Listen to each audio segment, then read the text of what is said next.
Hey ghosties, this is Harley. And this is Kandis. And this is Haunted Through the Ages.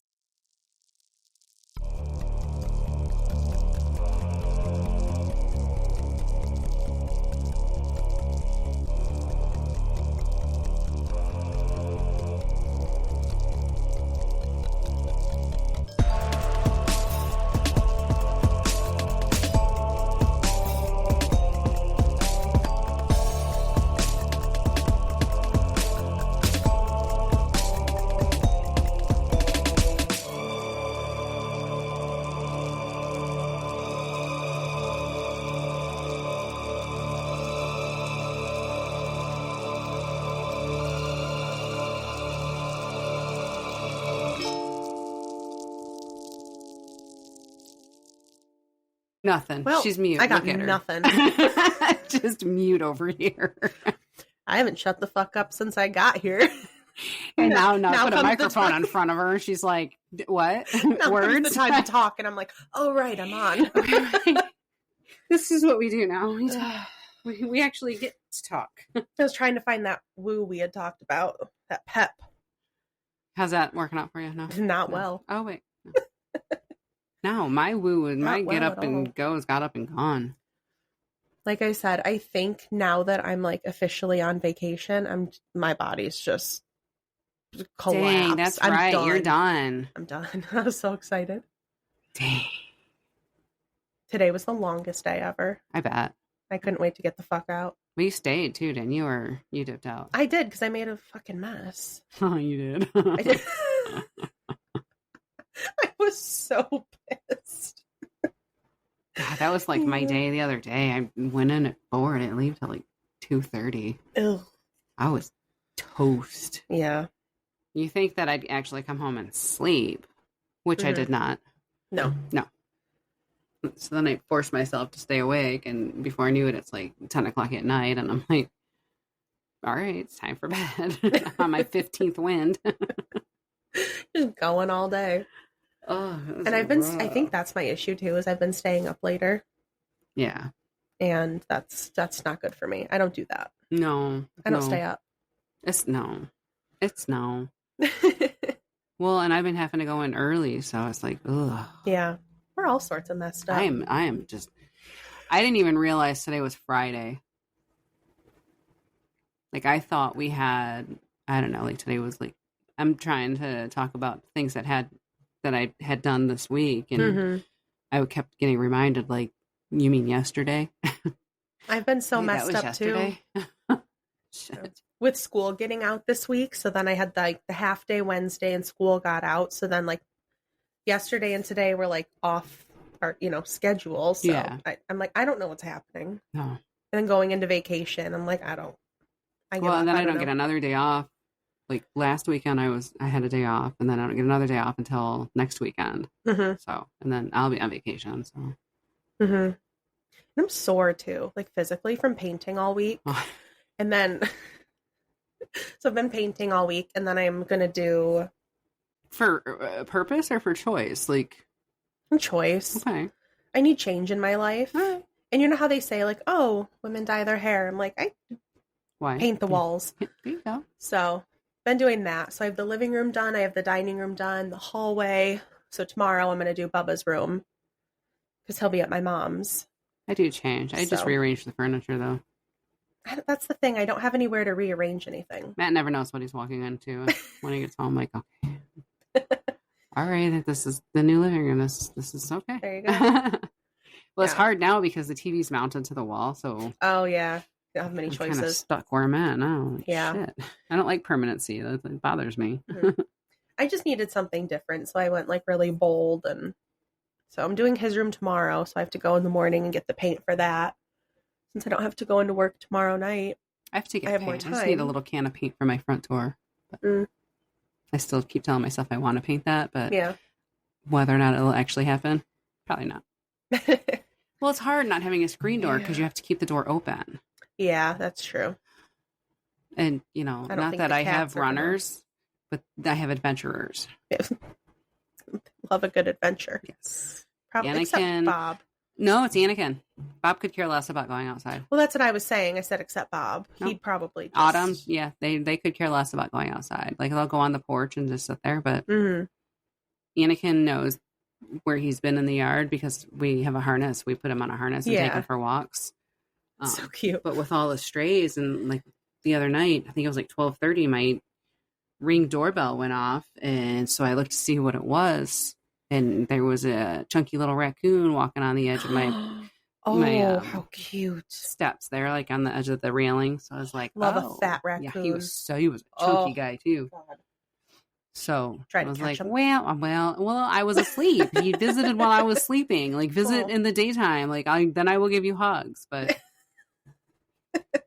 but you know, with them out there and the stray cats, it's, you know, like, yeah. I don't want a good cat. I don't like a good cat fight. They're loud and aggressive, and it's scary. They would fight in here because of the strays outside. So then they would start spraying everywhere, and it's not fun. No, nobody loves that. I was so out of it this morning that let me tell you, this is what I want to tell you, my little story this morning. Oh yeah, I forgot you had something for me. It's nothing, but it's funny. When you hear the term no, what do you think? No, period. No. A statement, a sentence. It's a full sentence.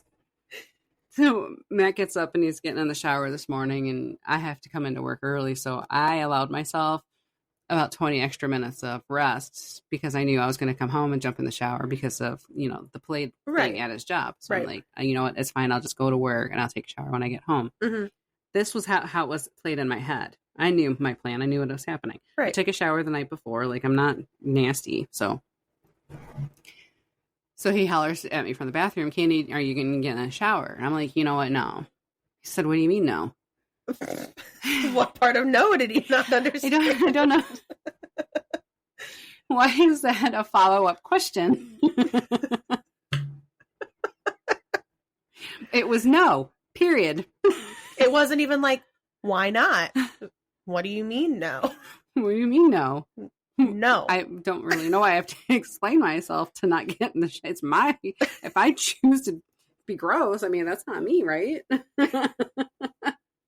Not representing anybody while I'm at work. Like, nobody cares. I was going to say, all he's thinking about is the thing you have to do at his work later. And he's like, oh my God, today's the day. So cute, because literally texts me like, you know, I'm like, I'm going to get home, take a shower real quick, you know, and then I'll be on my way, come up and see you. And he was like, all right, well, just make sure you're looking good and representing. What? Oh. What? So what you're saying is I shouldn't wear my hoodie and my sweatpants because I can make them look cute. Like, I can rock a hoodie and sweatpants. So why? Why not? Why not? Why can't people just know me for who I am? Why do I have to dress a certain way to make a statement for someone? He's like, no. I promise that's not what I meant, Ken. How long did it take him to look around and find the audacity? Did he find it? So the way that he said it, that was so cute, because he's just like, because he is the type of person that likes to show. I'm like his trophy wife. Like, he likes to just show me around, and it's so funny. So, and I'm like, so why can't these people know me for me? Like, I've met them a number of times now, and I've been cute every time. So sitting out there underneath this tent when it started raining, and I was wearing my cute little top with my shorts, and all of the regrets in my brain for not wearing a hoodie and sweatpants or pants or socks, because it was so freaking cold and rainy. I've been out there under an umbrella for like 2 hours. Yeah. I was like, oh, excuse me. But I'm cute, right? All that matters. But I'm like, he's like, are you all right? I'm like, you know what? I've had cramps like literally all day. And he looked at me, he's like, are you good? Like, are you prepared? I'm like, no, I literally just thought I would just sit here and let everything loose in the chair and hope for the best.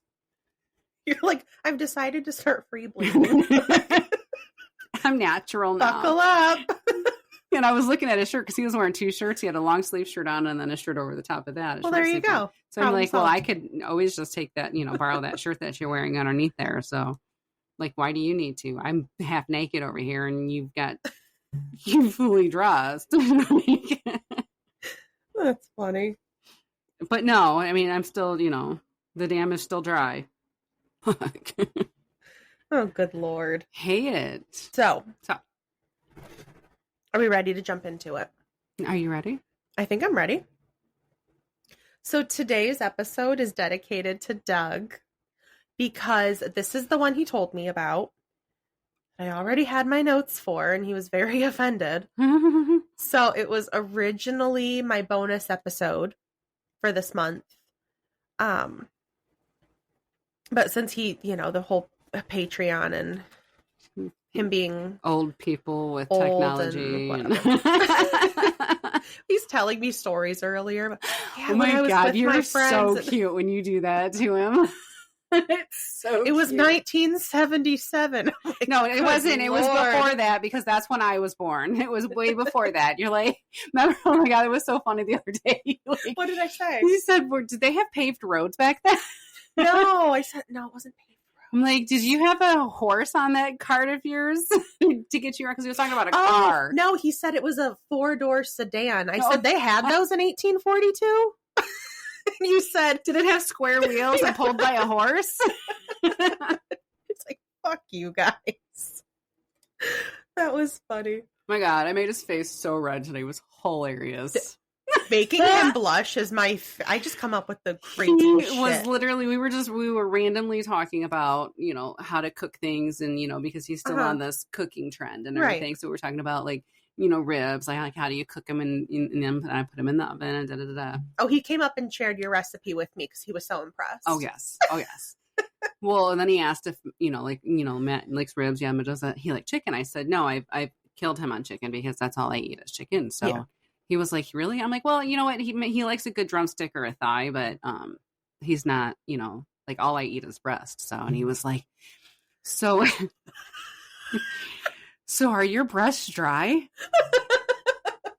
He's so I never even said anything. I just stopped and I stood there and looked at him and smiled. And he was like, oh my God, I'm chicken.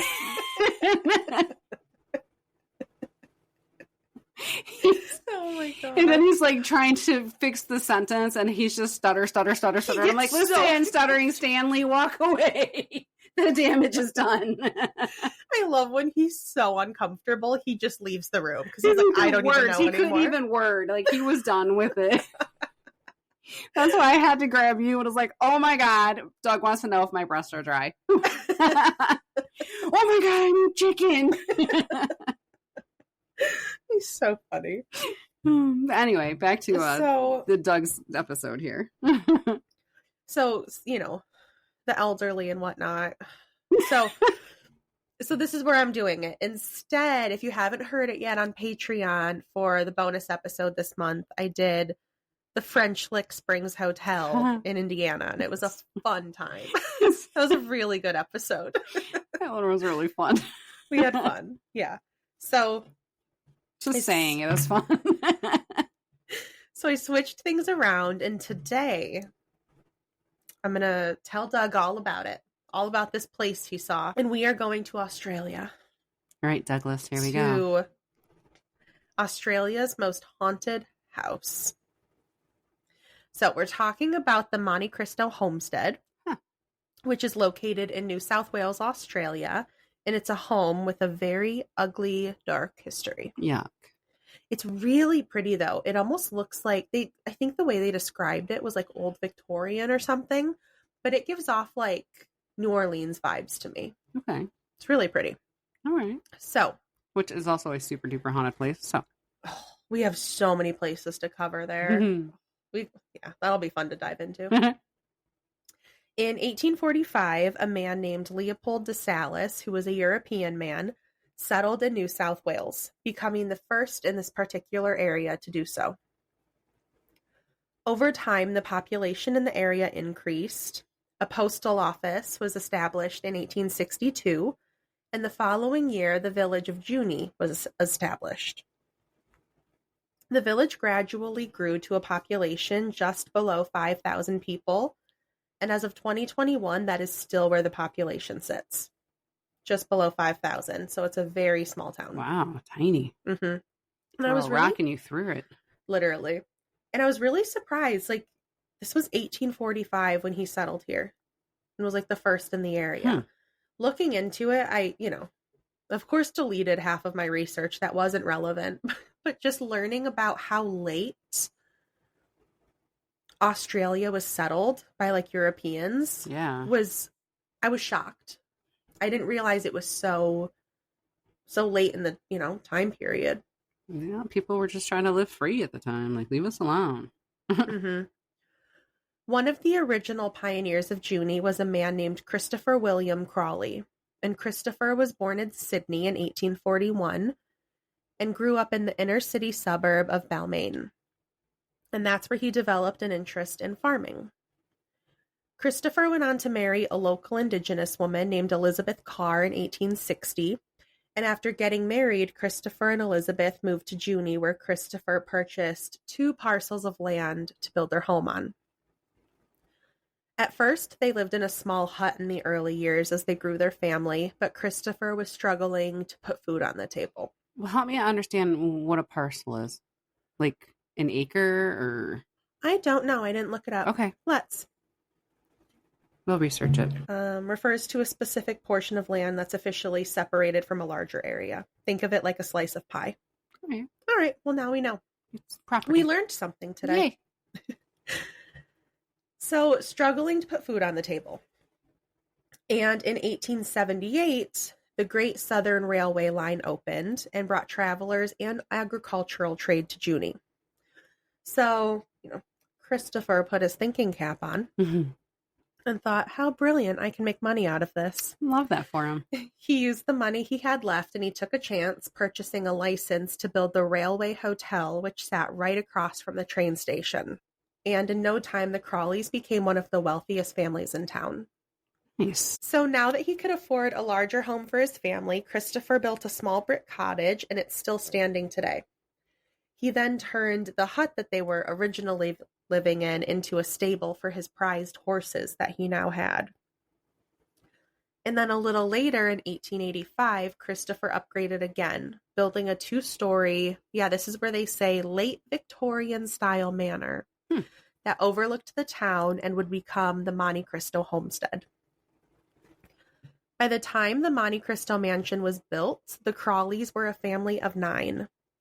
It was Christopher and Elizabeth with their 7 children, Lillian, Mervyn, Aubrey, Lydia, Florence, Alphonse, and Angela.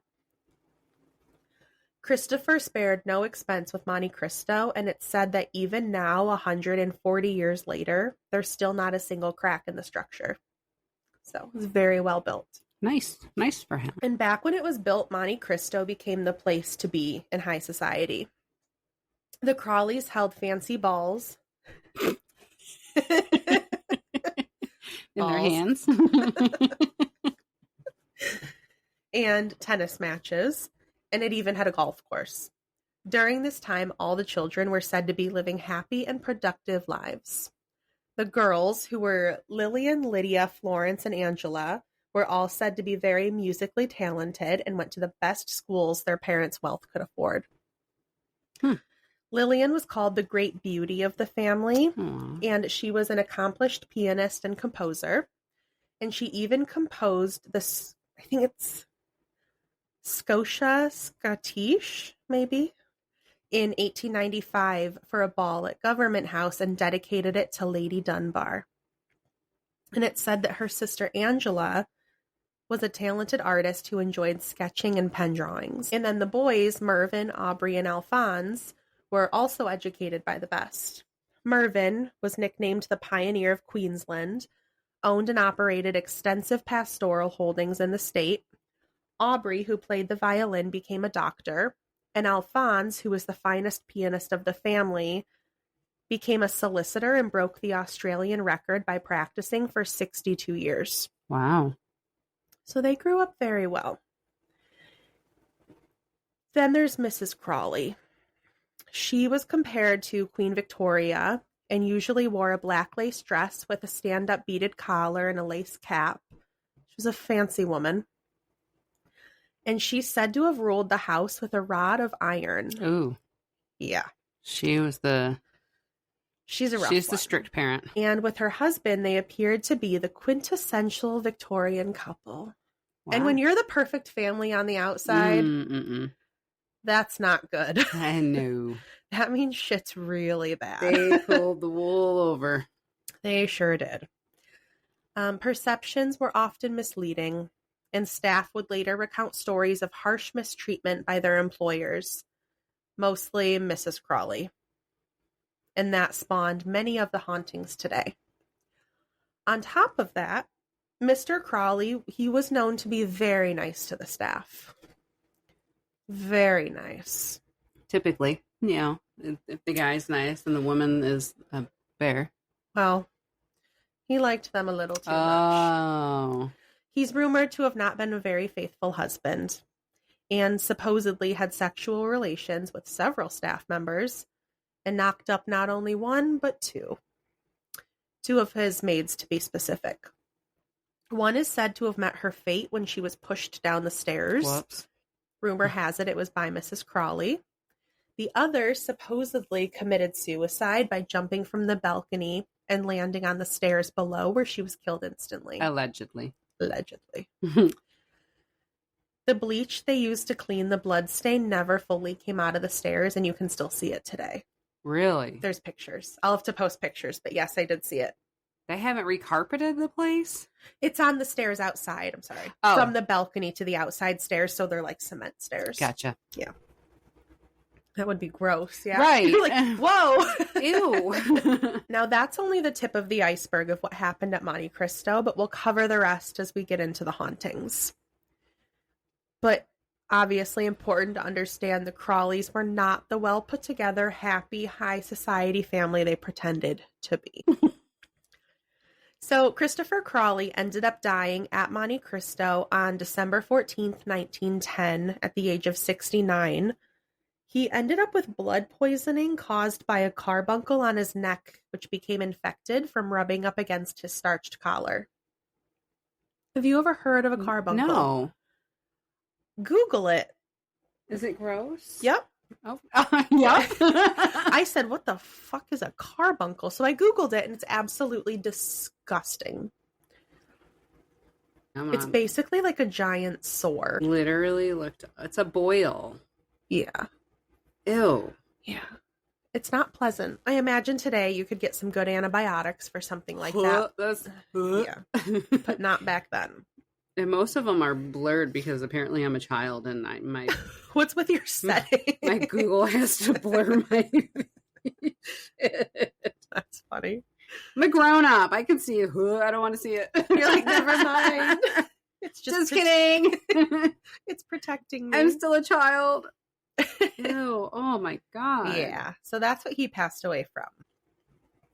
It's believed that Mrs. Crawley only left the house on 2 occasions in the remaining 23 years of her life. She ended up turning the attic into a chapel and just immersed herself in the Bible until she died. Girl needed Jesus anyway, throwing people downstairs. Yeah. Seriously. She did end up dying at Monte Cristo like her husband on August 12th, 1933 at the age of 92. And she died of a ruptured appendix. Really? Yeah. All that time and that took her? The appendix took her. Wow. Yeah. The homestead stayed in the Crawley family until 1948 when the last members of the family vacated it. After their departure, no one lived in the house until it was acquired by the Ryan family more than a decade later. But by this time, its furnishings had been auctioned off, and vandalism and neglect had really taken its toll on the house. Reginald Ryan, the next homeowner, first spotted the mysterious house perched high on a hill in 1955. But it wasn't until 1963 that he and his wife, Olive Ryan, purchased the Monte Cristo homestead. In 1963, the couple and their 2 daughters moved into the bat-infested house that had stood vacant for years, with little more than a couple of chairs and air mattresses.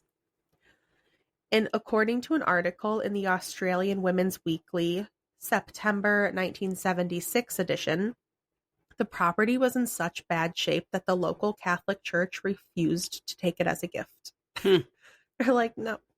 No, we're good. Thanks. We're all set. Thank you. Thank you. According to the article, with only his trade skills, a little knowledge of welding and carpentry, and an assistant as enthusiastic as he was, Mr. Ryan undertook the massive restoration. And let me tell you, it paid off. It's beautiful. It's like very unique. I love this house. Reginald Ryan was a tailor by trade when he purchased the Monte Cristo Homestead and worked tirelessly to pay off bank loans, restore the property, and care for his family.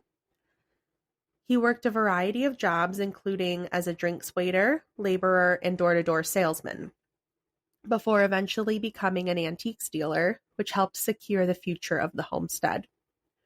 Over the next decade, the family steadily added to their curious home, collecting Victorian-era furniture from all over Australia, and they replaced wallpaper and soft furnishings, and they began welcoming visitors into the evolving Living History Museum.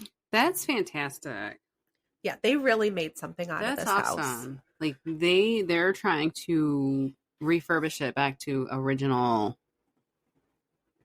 furniture and whatnot, not necessarily woodworkings, because I mean it really is pretty much original, but just bringing back in the furniture, just making it look like the house of its time. Yeah, they really turned it around. That's awesome. We start learning about the dead people. The Australian Women's Weekly article reported, "A ring at the doorbell will bring a guide who could be the Livewire owner, Reg, his wife, Olive, or any of their daughters. Debbie, 17, Nolene, 15, Micheline, 13, and Shira Lee, 11. Even 4-year-old Lawrence is involved in the workings of the house as an enterprising business." The only boy. Yeah. Yep. He shows lantern slides in the barn, plays metal disc recordings on a vintage polyphone of 1890 Swiss origin. Wait, at 4? I think it just goes into he, so potentially, or maybe the dad, I don't know. It doesn't specify. Okay. And entertains guests with stories of the ghosts, luckily friendly, not necessarily true, which the family believe haunt their home. I'm assuming that's going to be the dad that's doing that then. Probably. Baby boy isn't really telling ghost stories at this point. Not yet. However, in the future, eek. Very much so. Eek. Now, when the family first moved into the home, they immediately noticed something was off when their cat and dog refused to enter the house. That's when you know you turn the car around. Say, all right. Okay. Understood. Taken. Guys, listen to your animals. According to the Ryan's son, Lawrence, their first supernatural encounter took place on a foggy evening while driving home from town with supplies. Lawrence told about Regional.com they were halfway up the dirt driveway and stopped their car because lights were beaming from every door and window of the house. No. The freaky thing was, the house had no electricity. Dad assumed squatters had moved in, but as they drove closer, all the lights went out. People say it could have been their car lights reflecting off the windows, but there weren't any glass panes in the windows or doors at the time, said Lawrence. Because remember, it had been totally vandalized. But despite the strange occurrences, the Ryans worked to restore the homestead to its original state over the next few years. And then they opened it up as a museum with tours, and this included a doll museum. No. And an antique store. No. The family began offering ghost tours of the homestead in 1993. And in 2014, when Reginald Ryan, the father, fell ill, his son Lawrence quit his job as a professional stuntman to take over duties at the house for his father. Wow. Reginald did pass away later that year, and Olive Ryan just passed away this past November of 2024 on the eve of her 94th birthday. Oh, sweet angel. Yeah. And people, I don't think I mentioned this in here, but like reading through a ton of reviews of tours people took, because still it was always the family who did the tours, and people loved Olive. They said, like, especially in her later years, she would just kind of sit there, but people, she's because like it was grandma. just their house, So the people would come in for tours and she'd sit there and just tell stories. Like she really enjoyed it. She sounded like a sweet lady. Like the description of the house gives me Whipstaff vibes, like the house from Casper. Did you see that one?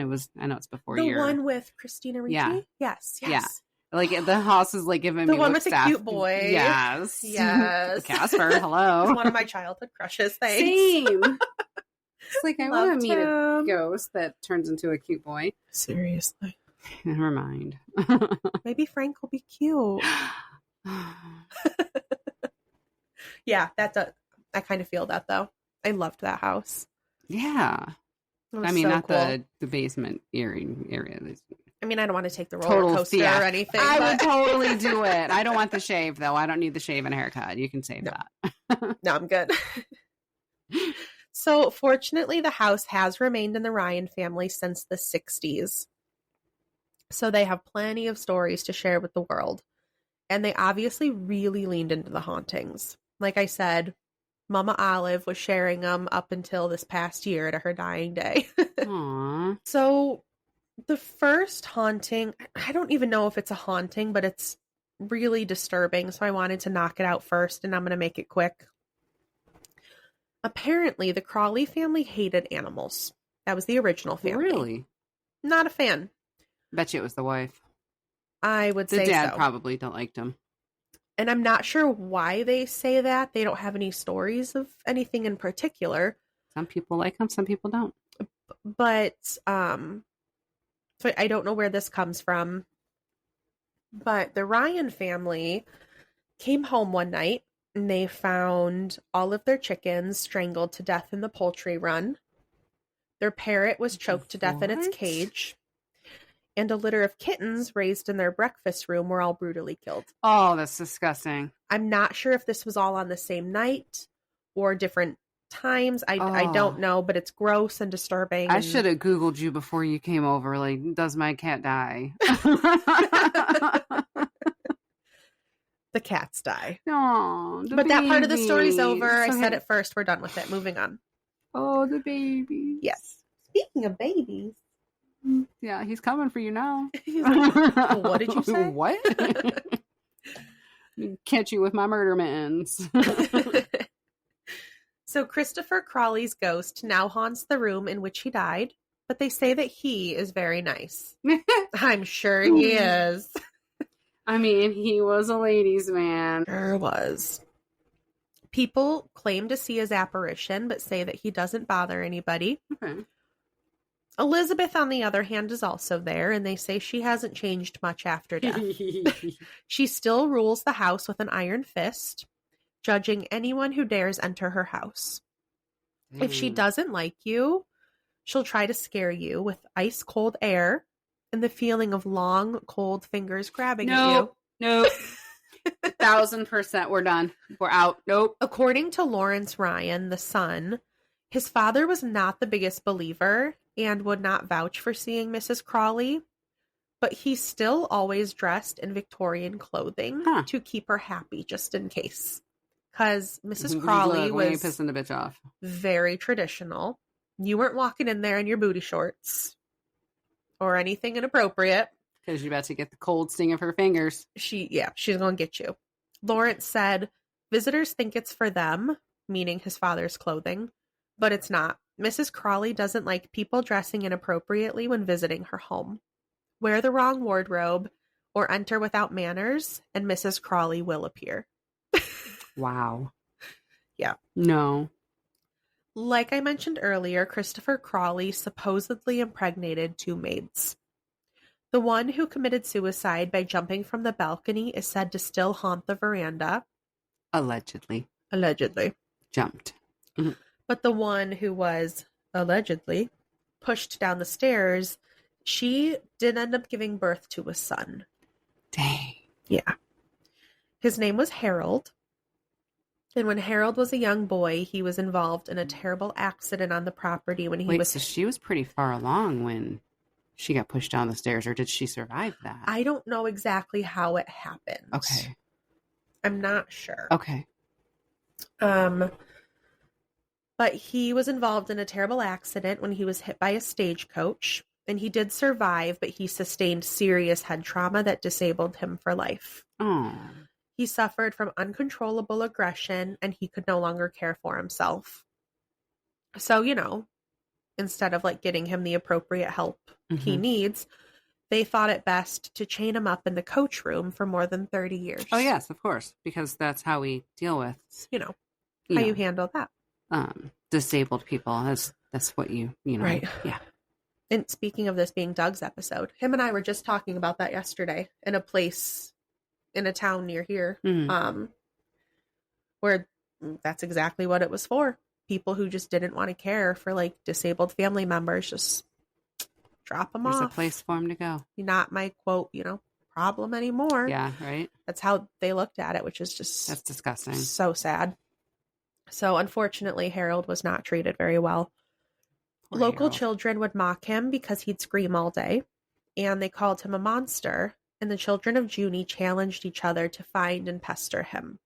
That's sad because in my brain I'm thinking, was this karma for what his mother did? And this ghosty chick is coming for him? That's so sad. It's terrible. But I don't know. I'm demented, so like I think things like that. That's my trauma. He was eventually found by authorities as an adult, and they were able to put him into an asylum where he later died. But he still hopefully it was more peaceful than honestly what he was treated before. I mean, asylums are still really bad too. I was going to say, back in that time, just like the place Doug and I were talking about, it doesn't mean you're treated well. Typically, you're treated very, very poorly in those places. Like you're not getting the true help and care that you need. He is still said to make his presence known on the homestead. And this is by the sound of chains dragging. No. Which makes me very uncomfortable. No. I don't like that. No. But God bless Harold. I hope he moved on. The coach house is also said to be haunted by a young stable boy named Morris. And Morris didn't feel well one day and decided to stay in bed. And his, quote, master was upset that he'd slept in. So he set the boy's straw mattress on fire to like literally light a fire under his ass and get him up to work. But Morris was really ill and he wasn't able to get up. So unfortunately, he was burned alive in his bed. And people claim to still hear his screams today. Oh my God, that's terrible. I'm telling you this, when I say Way this to place go, had a Doug. dark history, it is very dark. Yeah. Yeah, nice going, Doug. Stupid. The Crawley's infant granddaughter, Ethel, died in 1917 at the home when the nursemaid dropped her on the stairs. She claimed she was pushed by an unseen force, but she wasn't believed. Of course not. Yeah. Today, children who visit the museum become irritable and upset when they enter the staircase, and some guests say that they feel as if they're being pushed on their backs. Others claim to feel an ice-cold, tiny hand slip into theirs when they go to the upstairs rooms. You know what? So I don't know if I would be uncomfortable about that. That one didn't freak me out, actually, because it felt like a child being like, hey, can you help me? Like, can we go for this walk together? Yeah. Can you help me on the stairs? Come look at my room. Oh. Stop.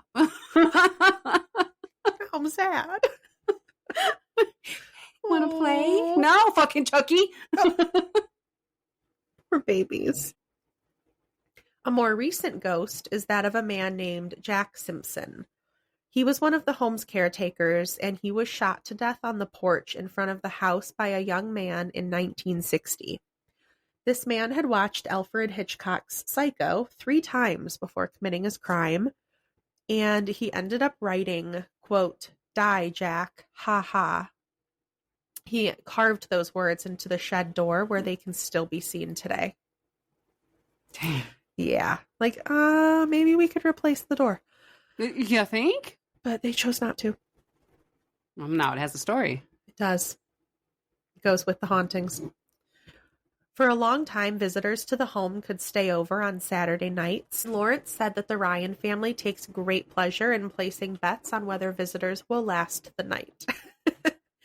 And the visitors sleep above the original Homestead, which is that like stagecoach barn area, which is the most active part of the house. Which I believe that's where Morris was killed and where Harold was chained up. Harold. So there's a lot of negative energy in there. He said, quote, "We've heard everything from people waking up to see Mrs. Crawley standing at the end of their bed to people being pinned to the bed and not being able to move. Every 3 to 4 weeks, people don't come back from the tour." Don't come back? Like they're done? Like I think like overnight they just like they bailed at some point in the night. We're like, fuck this. They're dipped. We're out. Stop. What are you doing? Well, he's not the center of attention right now, so he's trying to fix that. I know. Climbing up my back over here. In addition, lights still go on and off. Guests experience feelings of nausea and overwhelming sadness, and some people even faint during the tours. Wow. There are disembodied whispers, unexplained mists, strange smells, apparitions, and orbs, as well as some poltergeist activity, which is always fun. The house actually... No, it's not. No, it actually is not. Well, if you're there for it, happens. The house actually inspired a film that was released in 2012 called Mirror House, and it's appeared on several paranormal television shows, including Scream Test, Ghost Hunters International, Getaway, and My Ghost Story. Which, is that the one that we watched that day? My Ghost Story? Yeah. Creepy. That was so scary. I'm still afraid of whatever episode that was. Fuck that. I don't even remember. I was just letting it play. It was that woman, and in the reenactment, every time she, fucking goosebumps just talking about it. Every time she would flip the light off in the room, that tall like shadow figure in the corner would appear. Yeah, and she'd flip the light on, and it would be gone. And then I think it kept getting closer every time I'm like, stop turning the fucking light off. What are you doing? Literally off, then on, she's closer. Off. Oh, and she's closer. Screaming at the TV, like, stop! What are you doing? This was my moment. I realized, as enthralled as she is with hauntings, watching them terrifies her. Yep. Exactly. In 2012, Muirhead's director, Tanzil Rahim, told media that he saw the ghost of Christopher Crawley while shooting the film at the house. And I have a quick little story here along with a photo I'd like to show you. And I'll post to Instagram as well. I was recently a skeptic about the whole paranormal. That was until I visited Monte Cristo Homestead in July this year. Supposedly Australia's most haunted house. This was for my birthday as I wanted the adrenaline rush and stupidly booked to stay overnight. Mind you, I only got around 3 hours sleep. We arrived at the house at about 3 and we were the first there. So we were told to wander around and get settled in for the next hour or so. This is where it got creepy. Yeah. Standing at the front of the homestead, to the left, there's the gift shop. Nowhere as old as the house. After taking a few pics of the mansion, I wandered over to the left of the veranda and took a pic of the gift shop. When we arrived, the tour guide said to take pics of windows because that's where they like to show up. Oh. I didn't believe this, but I did it anyway. So I zoomed into the gift shop's window, and just as my finger touched the camera button, a little girl's head popped up in the window. This gave me a mini heart attack. Yeah. I jokingly told my dad that I thought she was a ghost for a second, but later found out from the tour guide that her name is Molly, one of the previous young maids, who died around 100 years ago. Wow. She haunts the property along with many other ghosts, and that was before even scarier stuff started happening later in the night, and especially staying overnight. Now, that is all that the person left in their review. However, I would like to... They were taking pictures from the outside in? Yes, from the outside of the building. And this is the photo. I'm showing Kandis right now. Yeah. Yep. There she is. Why is she so little? I don't know. That was my question. I'm like, she was a maid? She's okay. That's child labor. Girl's tiny. Wow.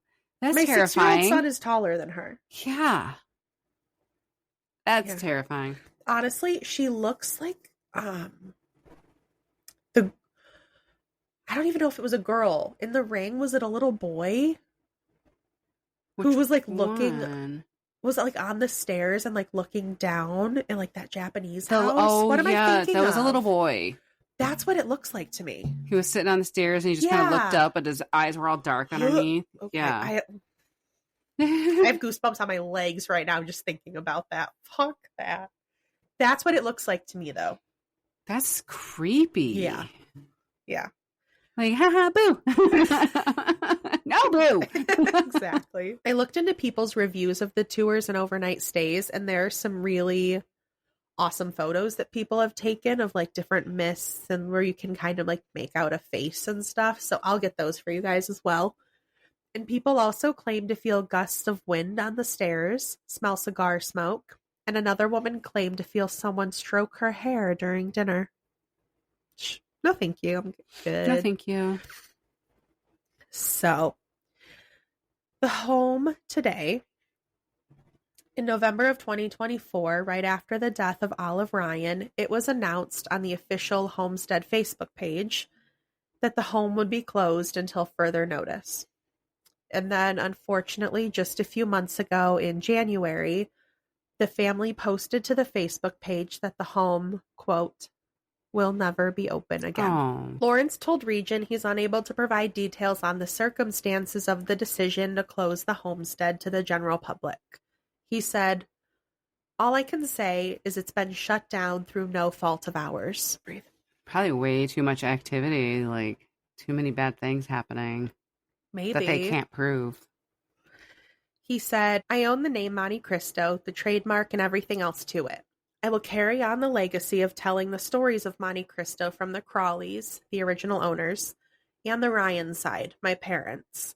One Homestead Lane now solely belongs to the 4 daughters of Reginald and Olive Ryan, and nobody else. It's not even called Monte Cristo anymore. I never owned it in the past or the present. I looked after it for my parents and ran my business through it, which was the ghost tours. After this article was published, Olive Ryan's daughter, Nolene Layton, provided a statement on behalf of herself and her 3 sisters. So it's kind of weird. It's like the brother on one side and all the sisters on the other. Mm-hmm. Okay. I would like to advise you that Monte Cristo Homestead has now changed hands, and we, the current owners, are taking time to mourn our mother and to clean and assess the property. The homestead will remain closed for now. And the Monte Cristo Facebook page now states the homestead is a privately owned home and private property and asks that people do not trespass onto our property. Lawrence's business, named Monte Cristo Homestead and Monte Cristo Ghost Tours, does remain active and registered with the federal government business regulator. However, he's definitely very upset by the closing and has stated, it's a huge loss for Junie. Not being open anymore has cut a huge hole in it. There's still plenty to see in Junie, but this has been there before any of it. We get emails and mail every day telling us what a loss it is to the town not to be open to the general public anymore. Yeah, I can imagine. And that's that. That's the Monte Cristo Homestead. So hopefully one day they'll pass it to somebody who will reopen it and like lean back into its history, but the sisters just were not interested. So. No, I don't know if it's just fact or fiction, but does it have any ties to that movie with the Count of Monte Cristo? I don't know. I've never heard of that. What is it? A Count? The Count of Monte Cristo. Count. But I mean, that's just a movie, and I don't think it's even a real movie, but I don't know if there's any ties to it. It's a novel, which also turned into a movie. I don't believe so. It says that takes place in France, Italy, and the islands in the Mediterranean Sea. Kind of a cool connection, though. Yeah. Jim Caviezel. Yeah, so that was Edmond Monte Dantes. Cristo. That was great. Yeah, it had some fun hauntings. It did. Yeah. So, Doug, I hope you liked it. That's what we learned about today. Yeah, we learned about the kittens getting slashed and gashed. Yeah. Little babies. How way to go, weird. dog. How weird. That I don't get that That's one. strange. Well, That because makes me feel because she was just a cold woman. Like, could you imagine being one of the people who woke up to her standing over your bed? good Lord, no. Absolutely not. There's no fucking way. And I don't know that I would necessarily be okay with a little kid grabbing my hand, but I'd be more okay with that than somebody standing over my bed. Oh yeah, no. Normally I don't. The kids freak me out, but It's like, the fears of the people coming up behind you and whispering in your ear. ugh. I have so many questions still. And I really looked into this. Like, I looked everywhere I could and I couldn't get answers to some of them. But like that picture. Oh, that's Molly. She was a maid. What? Why is she a child? What do you mean? She's 3.5 feet tall. Not to say that, maybe she wasn't a little person. I don't know, but Oh, still looks like a child. That. Maybe. Even her face, though, like she Yes. looks like a child. Yes. She's bitty. Interesting. Yeah, I didn't think about that, though. But, if she was the daughter of a maid, they probably had her working, too, because, that's how you earn your keep. True. Oh, you want bread with butter? Oh, well, you have extra dusting. toilets. Or dusting. You're like, go to the toilets. It's easier. You can reach it.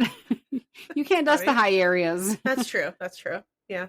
You're making a lot of sense right now. That's what I do.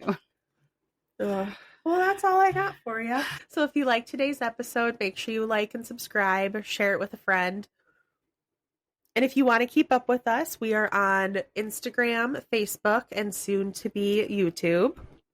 And if you have any spooky stories you'd like to share with us, especially about any of the places we've covered, you can send those over to hauntedthroughtheages at gmail.com.